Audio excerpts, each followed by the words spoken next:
Video सिर्फ आपकी जागरूकता के लिए है और मेरा मकसद किसी को बदनाम करना नहीं है। यहाँ दी गई जानकारी मेरे निजी अनुभव पर आधारित है, इसलिए कोई भी फैसला अपने विवेक से ले। Hey everyone, welcome back to my YouTube channel. मैं हूं आपका दोस्त रजत कुमार। प्रीवियस वीडियो में आपने देखा कि पोर्टल पर रजिस्टर और 6 स्टेप्स कैसे फिल करनी है, लेकिन आज मैं आपको वो 4 मास्टर चाबियां देने वाला हूं जिसके बिना आपकी फाइल कोड के अंदर कदम भी नहीं रख पाएगी। आज हम फाइल का स्ट्रक्चर रेडी करेंगे। मैंने जो आपके लिए रेडीमेड फॉर्मेट्स बनाए हैं, आज मैं उनमें से पहले 4 सबसे जरूरी डॉक्यूमेंट्स आपको फिल करके दिखाऊंगा। तो वीडियो को सेव कर लो, क्योंकि आज से आप और मैं, हम दोनों मिलकर इस केस के जोली एलएलबी बनने जा रहे हैं। तो समझता नहीं है कोर्ट के अंदर ये तो आगे तो मैं क्या करूंगा। ये 6 स्टेप्स उनके लिए हैं जो खुद केस लड़ रहे हैं। अगर आपने वकील किया है तो आपको ई जागृति पोर्टल देखने की भी जरूरत नहीं है। वो सारा काम आपका वकील अपनी एडवोकेट आईडी से खुद करेगा। आपको बस उन्हें डॉक्यूमेंट साइन करके और फीस देनी होती है। अगर आपका 50,000 का नुकसान हुआ है तो बेशक आप वकील कीजिए, वो सब संभाल लेंगे, क्योंकि वकील की फीस 5 से 10,000 रुपए से स्टार्ट होती है। लेकिन अगर आपका नुकसान 2 से 3,000 रुपए का हुआ है तो ये वीडियो और ये पोर्टल सिर्फ आपके लिए है। आज मैं आपको बताऊंगा कि कैसे आप खुद अपने दम पर बिना किसी वकील के कंज्यूमर कोर्ट में केस फाइल कर सकते हैं और अपना पैसा वापस ले सकते हैं। इसलिए मैं आपको ये सारे फॉर्मेट्स दे रहा हूं ताकि आप खुद के वकील खुद बने और कंपनी को सीधा सबक सिखा सकें। वकील की फीस और कागजी कार्रवाई से आम आदमी डर जाता है। मैंने अपनी तरफ से ये वीडियो बनाने के लिए 15 से 20 दिन और रात से ज्यादा रिसर्च, स्क्रिप्ट और एडिटिंग मेहनत करके आप लोगों के लिए ये एक रेडी टू यूज फॉर्मेट्स तैयार किया है। अब आपको खाली पन्नों से शुरुआत नहीं करनी पड़ेगी। आपको सिर्फ अपनी इंफॉर्मेशन जैसे नाम, एड्रेस, प्रूफ्स और ऑर्डर आईडी अपडेट करनी है। मैंने आपका 80% काम आसान कर दिया है, बाकी 20% काम आपकी इंफॉर्मेशन डालना है। एक बार अच्छे से पढ़कर अपनी सही डिटेल्स भरें और आपका केस फाइल हो जाएगा। फर्स्ट है इंडेक्स। अब आपको फॉर्म में कहाँ क्या क्या चेंजेस करना है, ध्यान से देखिए। यहाँ आपको आपका और आपके फादर का नाम कैपिटल में लिखना है। एंड मिक्स लेटर में यहाँ आपको फुल एड्रेस लिखना है जो आपके बिल या इनवॉइस पे लिखा हुआ है। यहाँ आपको पिन कोड डालना होगा। इसके अलावा यहाँ आपको सेलर का नाम लिखना है, आप कैपिटल में लिखिए एंड उसका एड्रेस मिक्स लेटर में लिख सकते हैं। एंड प्लेटफॉर्म जो है उसका भी आप लिखिए। प्लेटफॉर्म जैसे अमेजन, फ्लिपकार्ट जो भी होते हैं उनका भी लिखिए, आपके बिल पे आपको देखने को मिल जाएगा। तो कैपिटल में उनका नाम, एड्रेस मिक्स लेटर में विथ पिन कोड। अब देखिए क्या होता है कि 99% में सेलर तो होता है, ठीक है, एंड 1% होगा जिसके अंदर सेलर नहीं होगा, तो आप सिर्फ प्लेटफॉर्म का नाम लिख दीजिए। ऐसे तो दोनों को ही पकड़ना है हमें। एंड यहाँ पे हम प्लेटफॉर्म का नाम क्यों लिख रहे हैं, क्योंकि जब भी आप कंप्लेन करते हैं एनसीएच वगैरह पे तो वो कह देते हैं कि हम तो मीडिएटर है, लेकिन पैसा तो आपने उन्हें दिया है, भरोसा आपने उनके प्लेटफॉर्म पे किया है और डिलीवरी भी उनकी तरफ से हुई है। अगर आप उन्हें पार्टी नहीं बनाएंगे तो वो अपनी जिम्मेदारी से पल्ला झाड़ लेंगे। जब कोर्ट के सामने दोनों पार्टियां होंगी तो आपका केस और भी ज़्यादा स्ट्रॉन्ग हो जाएगा। अब यहाँ जो आप ये टेबल देख रहे हैं वो सेम टू सेम जैसे बुक्स में होती है वैसे ही है। इसको इंडेक्स कह सकते हैं। ये 7th वाला पॉइंट आपको जब लिखना है जब आप वकील हायर करेंगे। अगर नहीं कर रहे हैं तो इसको लिखने की जरूरत आपको नहीं है। एंड जो एनेक्शन मैंने लगाए हैं यहाँ पे, ये होते हैं आपके प्रूफ्स, जैसे इनवॉइस बिल या आपके खराब प्रोडक्ट का फोटो या आपने कस्टमर केयर से जो भी बातचीत की है वो इस टाइप से आपको लिखना होते हैं। एंड इसके आगे जो मैंने लिखा है C-1, C का मतलब होता है कंप्लेनेंट, और आपको डॉक्यूमेंट आगे लिखना होता है, मतलब नंबर लिखने होते हैं कि जैसे हमने यहाँ पे लिखा हुआ है कि C-1, तो आपका जो डॉक्यूमेंट होगा, सपोज आपका कोई इनवॉइस बिल है तो उस पर भी आपको लिखना होगा एनेक्सर C-1, ताकि डायरेक्ट आपको मिल जाए कि हाँ ये वाला डॉक्यूमेंट यही है, और जैसे आपको भी आसानी रहती है समझने में। अभी आपको यहाँ पे ये पेज नंबर नहीं लिखने हैं, इनको ब्लैंक कर लीजिए। जब आपके सारे फॉर्मेट फिल हो जाए उसके बाद ही आप नंबरिंग कीजिए। यहाँ आपको प्लेस लिखना है, मतलब अपनी सिटी का नाम लिखना है। एंड यहाँ पे आपको डेट डालनी है। ये तारीख वही होनी चाहिए जिस दिन आप केस फाइल कर रहे हैं।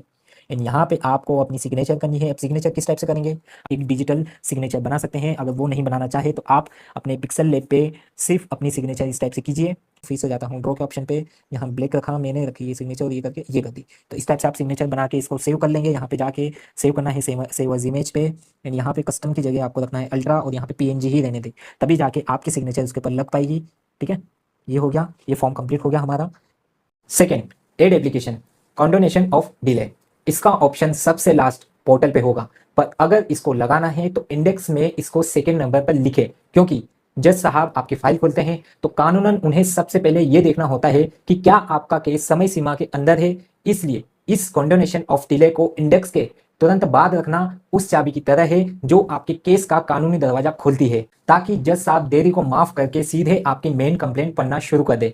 अगर आप 2 साल के अंदर केस करते हो तो इसको मत लगाना, इंडेक्स के बाद प्रो फॉर्मा लगाना होता है। वैसे तो 99% लोग 1 साल के अंदर ही केस फाइल कर देते हैं, लेकिन 1% लोग जिनका केस किन ही कारणों से 2 साल की कानूनी सीमा को पार कर चुका है, उनके लिए ये फॉर्मेट जरूरी होता है। अगर आपने इस फॉर्मेट को नहीं लगाया तो जज साहब आपके केस को देखेंगे भी नहीं। लेकिन अगर आपके पास देरी की कोई सच्ची और ठोस वजह है तो ये एप्लीकेशन आपको दूसरा मौका दे देती है। अब इसको किस लिए बनाया जाता है? इसका मकसद जज साहब को यह समझाना है कि मैं आलसी नहीं था, बल्कि ऐसे कुछ हालात थे कि आप समय पर कोर्ट नहीं पहुंच पाए, जैसे कि आप बहुत ज़्यादा बीमार थे, घर में किसी का एक्सीडेंट हो गया था, या आप किसी ऐसी मुसीबत में थे जहां से केस करना मुमकिन नहीं था। ये एप्लीकेशन एक तरह की परमिशन रिक्वेस्ट है कि सर मेरी मजबूरी को देखते हुए मेरा केस स्वीकार कर लीजिए। यहाँ पे आपको क्या क्या चेंजेस करने हैं देख लीजिए। बिफोर द ऑनेबल लिखा हुआ है, इसके बाद में यहाँ सिटी नेम आपको अपनी डालना है, स्टेट नेम आपको डालना होगा कैपिटल में, जैसा लिखा है वैसा का वैसा सेम टू सेम। एंड यहाँ पे जो मिस एप्लीकेशन नंबर लिखा हुआ है इसको आप खाली ही छोड़ दें, ये कोर्ट के लोगों का काम होता है, वो खुद ही फिल इसे कर देंगे। यहाँ अपना कैपिटल में नाम लिखना है, यहाँ सेलर का कैपिटल में नाम, यहाँ प्लेटफॉर्म का कैपिटल में नाम लिखना है। इसके बाद में यहाँ जो लिखा हुआ है एप्लीकेशन ऑफ कॉन्डोनेशन, इसको कुछ भी नहीं करना है, ऐसा का ऐसा ही रहने दे। यहाँ जो पॉइंट लिखे हुए हैं इनको मैं आपको समझा देता हूँ। फर्स्ट वाले पॉइंट में लिखा हुआ है कि मैं आवेदक विपक्षी पार्टी के खिलाफ यह शिकायत दर्ज कर रहा हूँ। यहाँ आपको अपनी समस्या लिखनी है, वो भी इन शॉर्ट। जैसे सपोज आपको खराब प्रोडक्ट मिला, या आपको रिफंड नहीं मिला, या आपको मिसिंग प्रोडक्ट मिला, तो यहाँ पे शॉर्टकट में आपको लिखना होगा। सेकंड पॉइंट होता है इस शिकायत को दर्ज करने में मुझे इतने टाइम की देरी हुई है। यहाँ आपको 2 साल के बाद में जितने भी दिन एक्स्ट्रा हुए हैं उनको गिरकर साफ साफ लिखने हैं, जैसे कि 45 डेज हुए हैं या 50 दिन हुए हैं। थर्ड पॉइंट आता है देरी होने का मुख्य कारण आपको लिखना है। यहाँ आप अपनी असली मजबूरी ही लिखें, जैसे कि मुझे कुछ बीमारी थी या मैं काफ़ी टाइम से बीमार था, तो यहाँ पे आपको लिखना होगा, और सच इसके लिए बताना होगा क्योंकि आपको प्रूफ भी लगाना है। फोर्थ पॉइंट है आपका, ये देरी मैंने जानबूझकर नहीं की बल्कि हालातों की वजह से हुई है, कृपया इंसाफ के लिए मेरी देरी को माफ़ करें। इसके बाद में फिफ्थ पॉइंट आता है प्रेयर। यहाँ आप जज साहब से हाथ जोड़कर विनती कर रहे हैं, रिक्वेस्ट कर रहे हैं कि देरी के बावजूद मेरा केस सुना जाए। ठीक है, इसके बाद यहाँ पे आपको सेम सिटी नेम, जिस दिन केस कर रहे हो उसकी डेट, एंड यहाँ पे अपनी डिजिटल सिग्नेचर, एंड जो मैंने आपको बना के बताई है पिक्सल लैब से वो आप डाल दीजिए। सिग्नेचर आपको ऑफिशियल ही करनी है जो आप हर डॉक्यूमेंट पे करते हैं। अगर आपने लिखा कि मैं बीमार था तो उसके पीछे डॉक्टर का प्रिस्क्रिप्शन, हॉस्पिटल का बिल एनेक्सर में बनाकर जरूर लगाना, वरना आपकी रिक्वेस्ट कैंसिल हो जाएगी, आपका केस रिजेक्ट हो सकता है। झूठ बोलकर काम नहीं चलेगा दोस्त, इसलिए मेडिकल सर्टिफिकेट भी लगाना पड़ेगा। इस एप्लीकेशन के साथ आपको एफिडेविट भी लगाना पड़ेगा जिसमें ये कसम खाए कि वो वजह जो लिखी है वो 100% सच है। अगर ये पेपर आपने बिना नोटरी के दिया तो जज साहब आपके केस को रिजेक्ट भी कर सकते हैं। मैंने यहाँ पे एफिडेविट नहीं बनाया है, आपको बस बता रहा हूँ कि क्या क्या लिखना होता है। ये डॉक्यूमेंट आप 50 या 100 रुपए के स्टाम्प पेपर पे वेंडर के थ्रू बनवा सकते हैं। एफिडेविट में 3 पॉइंट जरूर डलवाएं। फर्स्ट पॉइंट, जो भी जानकारी मैंने अपनी मेन कंप्लेंट में दी है वो 100% सच है। दूसरा पॉइंट, मेरी देरी की अर्जी कॉन्डोनेशन एप्लीकेशन में जो वजह बताई गई है, जैसे बड़ी बीमारी या जो भी आपने लिखा है, वो पूरी तरह सच है। इसके साथ में मैंने प्रूफ्स भी लगा दिए हैं एंड एनेक्सर करके आपको नंबर लिख देने हैं। थर्ड, जो अनबॉक्सिंग वीडियो में दे रहा हूं वो ओरिजिनल है और उसके लिए मैंने अलग से सेक्शन 65B का सर्टिफिकेट भी लगाया है। फॉर्म है प्रोफॉर्मा। यहाँ पे भी आपको क्या क्या लिखना है देख लेते हैं। यहाँ पे भी सिटी नेम चेंज करना है, आपको यहाँ पे अपना स्टेट का नाम लिखना है, यहाँ पे ये लाइन ऐसी की ऐसी ही रहने दे। इसके बाद में डिटेल ऑफ द कंप्लेनेंट में आपको यहाँ अपना पूरा नाम लिखना है कैपिटल में, फुल एड्रेस लिखना है मिक्स लेटर में, पिन कोड लिखना है, मोबाइल नंबर चालू वाला लिखना है जिससे आपने प्रोडक्ट ऑर्डर किया था, जिससे आप अपनी प्लेटफॉर्म एप्लीकेशन चलाते हैं जैसे अमेजन, फ्लिपकार्ट, एंड यहाँ पे आपको ईमेल आईडी लिखनी है। इसके बाद में यहाँ पे अपोजिट पार्टी की डिटेल डालनी है, जैसे सेलर का नाम, फुल एड्रेस मिक्स लेटर में, pin code, form, mobile number हो तो ठीक है, नहीं हो तो कोई बात नहीं। ईमेल एड्रेस डालना है उनका, अगर वो भी हो तो ठीक है, नहीं हो तो कोई बात नहीं। इसके बाद में अपोजिट पार्टी प्लेटफॉर्म को भी बनाना होता है, प्लेटफॉर्म का फुल नाम लिखना है कैपिटल में, फुल एड्रेस लिखना है मिक्स लेटर में, पिन कोड लिखना है, मोबाइल नंबर अवेलेबल हो तो लिखिए और जरूर होता है, और ईमेल एड्रेस भी लिख दीजिए उनका। अब यहाँ पे नीचे लिखा हुआ है केस वैल्यू एंड ज्यूरिडिक्शन। ठीक है, ये केस वैल्यू एंड ज्यूरिडिक्शन लिखा हुआ है, तो यहाँ आपको प्रोडक्ट की जो वैल्यू है, जो भी आपने पैसे दिए हैं प्रोडक्ट के लिए, जैसे सपोज मैंने 3000 रुपये दिए हैं तो यहाँ मैंने 3000 रुपये लिख दिए हैं। एंड यहाँ जो लिखा हुआ है टोटल रिलीफ क्लेम, यहाँ मैंने 6000 लिखे हुए हैं, तो यहाँ क्या क्या लिखा जाएगा देखो, यहाँ वो अमाउंट लिखाया जाएगा जो आप कंपनी से चाहते हैं। प्रोडक्ट की वैल्यू प्लस आपका 12% के हिसाब से जो भी ब्याज बनता है, सपोज आपने 1 साल बाद केस किया है या 6 महीने में किया है तो उसका जो भी 5% बनता है आपकी प्रोडक्ट की वैल्यू के हिसाब से वो लिखना है। ठीक है, मैं आपको एग्जांपल दे रहा हूँ। प्लस आपको लिखना है हैरेसमेंट, प्लस मेंटल एगोनी लिखना है, प्लस आपको लीगल एक्सपेंसेस लिखना है। अगर वकील नहीं है फिर भी आपने नोटरी करवाई, एफिडेविट बनवाया, स्टेशनरी का खर्चा किया और बार बार कोर्ट जाने पर जो आपका पेट्रोल जला है उसको भी तो ऐड करना होगा। इसके लिए टोटल मिला के आपके हो जाएंगे 6000 रुपये। ठीक है, अब वो आगे मैं आपको बता दूंगा कि किस टाइप से आपको कितने रुपए रखना चाहिए। इसके बाद यहाँ पे आपको अपनी सिटी का नाम लिखना है, टेरिटोरियल ज्यूरिडिक्शन, एंड यहाँ पे अपनी सिग्नेचर करके यहाँ पे पेज नंबर भी साथ में डालते जाइए। वैसे तो मैंने डाल दिए हैं, अगर आपके डॉक्यूमेंट बढ़ते हैं तो यहाँ पे पेज नंबर भी लिखिए। फोर्थ है सिनॉप्सिस। सिनॉप्सिस कभी भी एक पेज से ज्यादा बड़ा नहीं होना चाहिए। जज साहब को समरी चाहिए, रामायण नहीं। जज के पास बहुत से केस होते हैं, जो डेट सिनॉप्सिस में लिखेंगे वो डेट बिल, कंप्लेंट और स्क्रीनशॉट के हिसाब से लिखनी है। एक भी डेट ऊपर नीचे हुई तो अपोजिट पार्टी का लॉयर पकड़ लेगा। और हाँ, डेट को हमेशा टेबल बनाकर लिखो, इससे जज को पूरी कहानी 10 सेकंड में समझ आ जाएगी। अब नेक्स्ट फॉर्म आता है सिनॉप्सिस। अब इसमें आपको क्या क्या चेंजेस करने हैं देख लीजिए। यहाँ आपको ब्रीफ फैक्ट में लिखना है, 3-4 लाइनों में अपनी पूरी कहानी लिखनी है।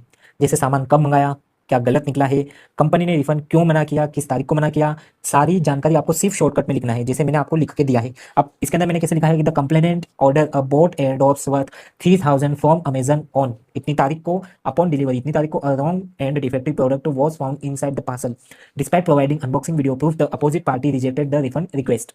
ठीक है। इसके बाद सेकंड पॉइंट आता है अपना लिस्ट ऑफ डेट्स इवेंट्स, मतलब यहाँ पे टाइमलाइन आपको बताना है और यहाँ पे आपको इस तरीके से टेबल ही रखना है, टेबल ही बना के देना है। ठीक है।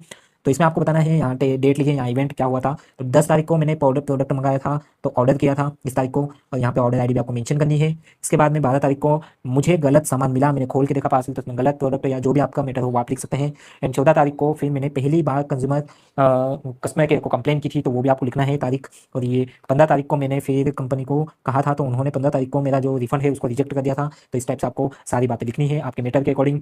थर्ड पॉइंट में आपको लिखना है कि किस बात के लिए झगड़ा है, मतलब यहाँ पे आपको सब्जेक्ट बताना है कि इस बात के लिए मेरा झगड़ा है। सपोज जैसे मैंने लिख के रखा था, opposite party has failed to refund the amount for the wrong product delivered which constitutes deficiency in service and unfair trade practice. यहाँ आपको साफ बताना है कि मुझे गलत प्रोडक्ट मिला था या जो भी आपका मैटर है, एंड मुझे फिर उसका रिफंड नहीं मिला है। ठीक है। एंड फोर्थ वाले में सेम यहाँ आपको वही इन्फॉर्मेशन डालनी होगी, आप कॉपी पेस्ट कर सकते हैं जैसे आपने प्रोफार्मा में डाली थी कि 3000 रुपये मुझे प्रोडक्ट की चाहिए, 12% अपना इंटरेस्ट चाहिए, और इसके बाद में यहाँ पे मुझे कंपेंसेशन चाहिए जो भी मेंटल एगोनी और हेस्पेंट हुआ है, एंड लीगल एक्सपेंसेस चाहिए, एंड लिटिगेशन कॉस्ट चाहिए। तो सब आपको लिखनी है इसके अंदर। यहाँ पे सिटी नेम लिखनी है, डेट नेम लिखनी है, जिस दिन फाइल करे हो, यहाँ पे अपनी सिग्नेचर करके पेज नंबर डालना है। अब आपके पास इंडेक्स, कॉन्डोनेशन ऑफ डिले, प्रोफर्मा और सिनॉप्सिस रेडी है, मतलब आपकी फाइल की बॉडी तो बन गई है, लेकिन अभी इसमें जान डालना बाकी है। मैं ये फॉर्मेट्स आपको अभी इसलिए नहीं दे रहा हूं क्योंकि इसमें एफिडेविट और सेक्शन 65 भी सर्टिफिकेट वाला पार्ट सबसे खतरनाक है। अगर आपने उसमें एक भी कानूनी गलती की तो कंपनी का वकील आपको कच्चा चबा जाएगा। मैं नहीं चाहता कि मेरे भाइयों का एक भी रुपया डूबे, इसलिए पहले सारे पार्ट्स देख लो, और लास्ट के वीडियो में मैं खुद आपको पूरी वर्ड फाइल मेरे डिस्क्रिप्शन में बिल्कुल फ्री मिल जाएगी। असली सिद्धि तो तब शुरू होगी जब जज साहब पूछेंगे कि आपकी शिकायत क्या है और क्या सबूत है कि आप सच बोल रहे हो। इसलिए नेक्स्ट पार्ट 3 में हम वो ब्रह्मास्त्र उठाएंगे जिसे कानूनी भाषा में कंप्लेंट और एफिडेविट कहते हैं। वही वो कागज है जो तय करेगा कि रिफंड आपके बैंक खाते में आएगा या फाइल कचरे के डिब्बे में जाएगी। तो अगर पार्ट 3 जल्दी चाहिए तो कमेंट में अभी पार्ट 3 लिखो, और हाँ, इस वीडियो को आप मिस न कर दे, इसके लिए मुझे सब्सक्राइब करना ना भूलो। इस वीडियो को लाइक करना और उन दोस्तों के साथ शेयर करना जो ऑनलाइन शॉपिंग के दीवाने हैं। अगर कोई सवाल है इस वीडियो को लेकर तो कमेंट में जरूर बताओ। सतर्क रहिए, सुरक्षित रहिए और अपना हक छीनना सीखिए।